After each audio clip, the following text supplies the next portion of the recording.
Salut tout le monde, je suis très contente de vous retrouver aujourd'hui pour parler de la saison 1 de la série Netflix 1899. Après avoir quitté le vieux continent, les passagers de différents pays d'Europe aspirent à rejoindre New York. Lors de la traversée, ils vont découvrir un navire qui a disparu depuis 4 mois, mais cette rencontre va menacer la tranquillité de leur voyage. C'est tout pour la présentation de cette série, et jusqu'à la minute indiquée dans le titre, il n'y aura pas de spoiler, je vous préviendrai bien sûr quand la partie spoiler commencera. Généralement, quand on parle de la série 1899, on a tout de suite envie de comparer avec la série Dark, puisque ce sont les mêmes créateurs. Pour ma part, je n'ai pas vu la série Dark, donc je ne risque pas de comparer les deux séries. En plus de ça, je n'ai pas vu beaucoup de séries de ce genre. C'est pas que ça ne m'intéresse pas, au contraire, ça m'intéresse beaucoup. J'adore ce genre de série, juste que j'ai pas eu l'occasion en fait d'en regarder. C'est pour ça aussi que je vais sûrement regarder la série Dark dans les prochains mois à venir, puisque cette série m'intéresse beaucoup maintenant que j'ai vu 1899.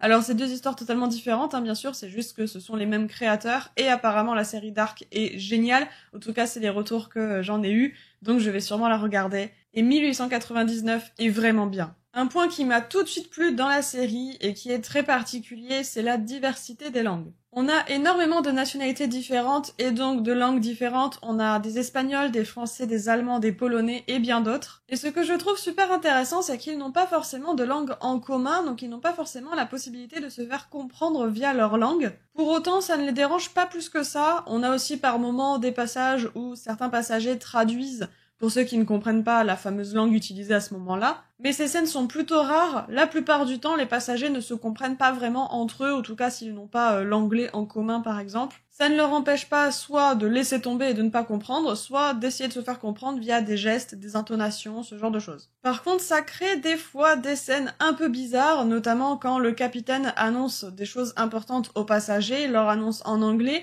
et des fois on a par exemple un Français qui intervient et qui répond au capitaine en français, et le capitaine ne réagit pas vraiment, donc on ne sait pas s'il comprend. Moi je considère qu'il ne comprend pas en fait, tout simplement, mais il ne cherche pas non plus à comprendre, il n'indique pas qu'il ne comprend pas, il y a juste un gros silence, et ensuite un autre passager intervient en anglais ou dans une autre langue. Généralement c'est en anglais, et du coup le capitaine comprend et peut lui répondre, et du coup on oublie totalement le passage en français de cette personne qui a parlé en français et que personne d'autre ne comprend, puisqu'il ne parle pas cette langue. Mais du coup, voilà, ça crée des scènes un peu bizarres. Bien sûr, ce n'est qu'un exemple et il y a d'autres scènes de ce genre. L'avantage, c'est qu'on peut avoir des scènes de confidence, donc un passager qui se confie à un autre, mais celui-ci ne parle pas sa langue, donc il ne comprend rien. Mais c'est en soi le but, puisque comme ça, le passager peut se confier librement et ne sera de toute manière ni jugé ni quoi que ce soit, puisque la personne en face ne comprend pas. Donc voilà, c'est un concept que je trouve très intéressant, que j'apprécie beaucoup, mais c'est vrai que j'aurais aimé que ce soit exploité un peu plus. J'aurais bien aimé des scènes avec des passagers qui essayent vraiment de comprendre l'autre alors qu'ils ne partagent pas la même langue. Ça aurait fait vraiment des scènes un peu particulières. Voilà, c'est pour moi le genre de scène qui manque un peu à la série pour vraiment aboutir ce sujet de multinationalité. Est-ce que ça aurait apporté quelque chose à la série? Je ne sais pas. En tout cas, c'est vrai que moi j'aime bien quand on joue sur la différence de langue, la différence de nationalité et donc la différence culturelle. Donc c'est vrai que moi j'aime bien voir ça dans les séries. Après, c'est vrai que ce n'est pas non plus le but de la série. D'ailleurs, s'il y a bien une chose que je regrette, c'est d'avoir regardé cette série en VF. Alors oui, je dis juste avant que j'adore les différences de langue, mais pourtant je l'ai regardée en VF, alors c'est une grave erreur de ma part. Je comprends tout à fait les gens qui regardent en VF et qui adorent regarder en VF, y a aucun souci, j'en fais partie, j'adore regarder en VF, même si j'aime bien aussi pour certaines séries regarder en VO.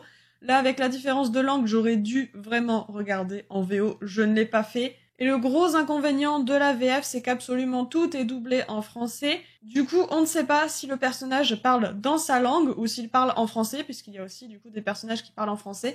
Donc du coup, c'est beaucoup plus compliqué de savoir si la personne en face est censée comprendre ou non cette fameuse langue utilisée à ce moment-là. Du coup, je pense que quand la saison 2 sortira, je regarderai à nouveau la saison 1, comme ça j'aurai l'histoire toute fraîche dans ma tête, et en plus de ça, je la regarderai en VO, comme ça j'aurai vraiment l'histoire sans les doublages français, donc ce sera parfait. Concernant les musiques, elles sont incroyables, alors honnêtement, je ne les apprécie pas, c'est un goût personnel, je n'aime pas ce genre de musique.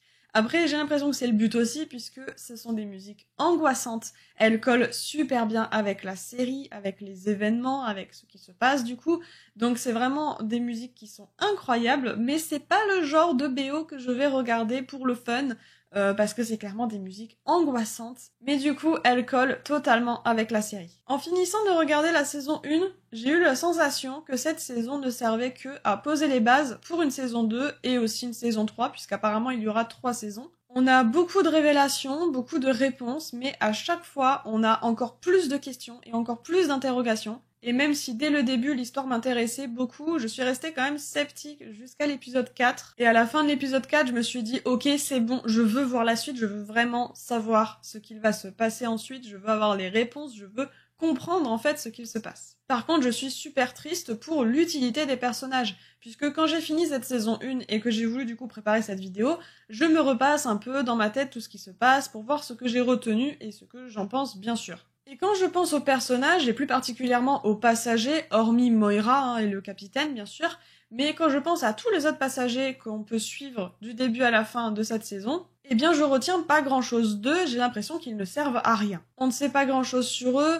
on sait vite fait d'où ils viennent, pourquoi ils sont là, pour certains, mais pas pour tous, et au final, ça n'apporte absolument rien à l'histoire principale. Puisqu'une fois que j'ai fini de regarder cette saison, je me suis dit qu'en fait, si ces personnages n'étaient pas là, n'étaient pas dans la série, eh bien ça n'aurait changé pas grand-chose. J'imagine qu'ils auront de l'importance par la suite, en tout cas je l'espère, mais j'aurais aimé un peu plus de temps pour développer ces personnages, peut-être 1 ou 2 épisodes de plus, pour permettre vraiment d'avoir un peu plus de temps avec eux et de peut-être un peu plus comprendre pourquoi on les suit, ou du moins avoir de l'intérêt à les suivre. Et en plus, les liens entre certains personnages se créent très très vite, voire même trop vite, en tout cas, voilà, c'est mon avis. Ça m'a un peu dérangé, notamment pour Ling-hee et Olek. Concernant les acteurs, je ne les connaissais pas, hormis l'interprète de Hanrel, j'espère que je le dis bien. C'est un acteur qu'on peut retrouver aussi dans la série Elite, puisqu'il interprète Guzman, en tout cas moi je le connais de là. Il a toujours des rôles un peu particuliers, mais ça lui va super bien, c'est un excellent acteur, en tout cas c'est mon avis, et du coup c'est un plaisir de le retrouver dans cette série. Bien sûr, on va parler de l'histoire, et pour le coup ça va super loin. Je me suis pris la tête au début dans les premiers épisodes parce que j'essayais vraiment de tout comprendre, j'essayais de deviner ce qu'il se passe, alors qu'en vrai c'est pas vraiment possible de deviner.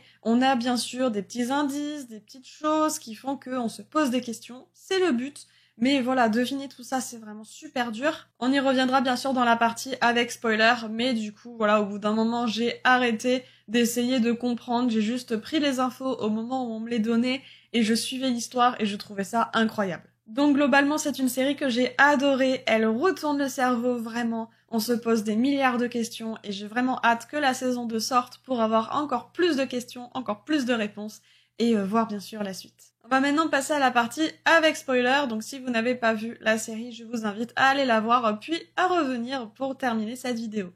Juste avant, dans la partie sans spoiler, on parlait des révélations, des questions, de tout ce qu'on pouvait deviner ou non dans la série, donc on va continuer sur ce point. Et déjà, petite chose qui m'a mis la puce à l'oreille, c'est au début de la série, quand à un moment tout le monde boit le café en même temps. C'est à partir de là, en fait, où je me suis dit, il y a quelque chose de pas normal. Il y a vraiment quelque chose qui est pas naturel, il se passe quelque chose. Un peu plus tard, bien sûr, on apprend que tout ceci n'est qu'une simulation, et honnêtement, j'étais dégoûtée. J'adorais l'idée du bateau disparu, j'adorais l'idée d'être en 1899, même si je n'apprécie pas spécialement d'être dans une période passée.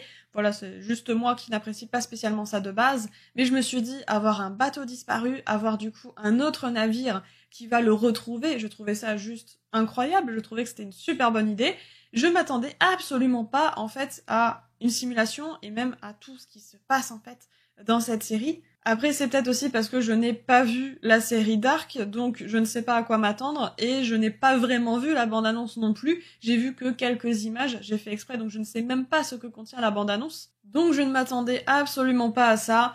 Après, j'ai été dégoûtée, ça a duré 5 minutes, et après je me suis dit, ok, une simulation, en fait, c'est sympa, ça peut être chouette, ça peut aller très loin, donc j'attends de voir ce qui va se passer. Et du coup, une des plus grandes questions qu'on peut se poser pour cette saison 2, c'est est-ce que en saison 2, il y aura des simulations, ou est-ce qu'on restera dans la station à l'époque actuelle, et que tout se déroulera du coup dans la réalité, entre guillemets, ou est-ce qu'on va être replongé à nouveau dans une simulation? Je me demande d'ailleurs à quoi va servir la fameuse citation, le fameux texte sur le café. Puisse votre café vous réveiller avant que la réalité ne s'en charge, quelque chose comme ça. J'attends de voir vraiment s'il y a un lien avec cette phrase, s'il va vraiment se passer quelque chose par rapport à ça, puisqu'on l'entend 2-3 fois. Donc j'espère qu'il y aura vraiment quelque chose derrière, une énigme, quelque chose. Je voulais aussi revenir sur le personnage d'Elliot, j'ai pas osé le mettre dans le sans spoiler, parce que vraiment pour moi ça peut être du spoil, mais Elliot est incroyable, il est génial, et le jeu d'acteur est génial, et le personnage en lui-même est fantastique. C'est un personnage qui m'a fait un peu peur sur les bords au début, vraiment je vais être honnête, puisque c'est quand même un petit garçon inexpressif, et c'est peut-être lui-même qui est maudit au début, en tout cas c'est ça les spéculations, c'est que tout est à cause de lui.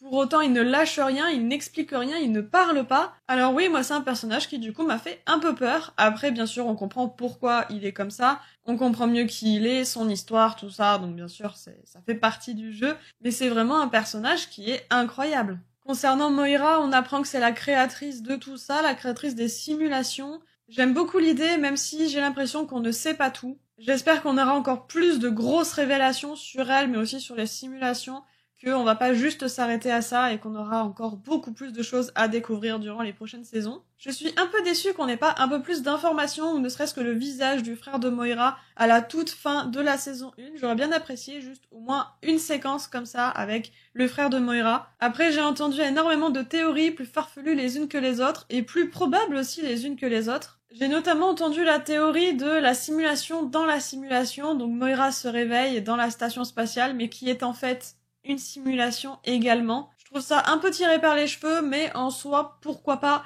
même si j'y crois pas trop, ou du moins j'espère pas en fait que ce soit ça, mais après ça peut avoir aussi son potentiel. Dans tous les cas, on aura notre réponse dans la saison 2. Tout dernier point aussi que je voulais aborder, mais c'est totalement un détail, c'est que on a la mutinerie du coup sur le bateau. Je ne suis absolument pas fan des mutineries. Pour moi, c'est l'idée de scénario trop facile à mettre en place. Elle existe aussi dans d'autres séries, dans Yakamo's par exemple, pour n'en citer qu'une. Et j'ai l'impression que ces temps-ci, systématiquement, quand on est sur un équipage, quand il y a du coup un capitaine, quelqu'un qui dirige, eh bien, obligatoirement, il va prendre des décisions que les passagers, que son équipage n'a pas envie de suivre.